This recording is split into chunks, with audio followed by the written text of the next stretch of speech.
એટલો ભરોસો રાખવો કે જિંદગીની શ્રેષ્ઠ ક્ષણો હજુ જીવવાની બાકી છે. ઉદાસ હો, ચિંતિત હો, દુઃખી હો કે નિષ્ફળ હો, એક માન્યતા ઉગાડવી જરૂરી છે કે જીવનનો શ્રેષ્ઠ સમય આવવાનો બાકી છે. કારણ કે આપણું સબકોન્શિયસ માઇન્ડ દલીલો નથી કરતું. આપણે જે કહીએ તે સ્વીકારી લે છે. એટલું જ નહીં, એના પર અમલ કરે છે. માટે અદ્ભુત કહી શકાય એવા કેટલાક લોકોને મળવાનું હજુ બાકી છે. સર્વોચ્ચ શાંતિ અને સંતોષની અનુભૂતિ કરાવે એવી ક્ષણો જીવવાની બાકી છે. હજુ ઘણું ખરું નથી જીવાયું. આપણા ભૂતકાળ અને વર્તમાન સંઘર્ષો પરથી આપણને હંમેશા એવું લાગે છે કે આનાથી વધારે સારો સમય નહીં આવે. પણ હકીકત એ છે કે કાળ આપણી રાહ જોતો હોય છે, આપણી ધીરજ અને આશાની કસોટી કરતો હોય છે. સમયનું ચક્ર ફરતું રહે છે અને સ્થિતિ બદલાતી રહે છે.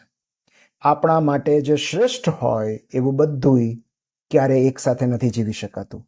એ ટુકડે ટુકડે જીવવું પડે છે. સુખદ ક્ષણો ન તો એકધારી આવે છે ન તો ટકે છે. પણ એની ગેરહાજરી હોય એવા વચગાળાના સમયમાં એક ભરોસો ઉછેરવો જરૂરી છે કે શ્રેષ્ઠ કહી શકાય એવું ઘણું ખરું જીવવાનું બાકી છે.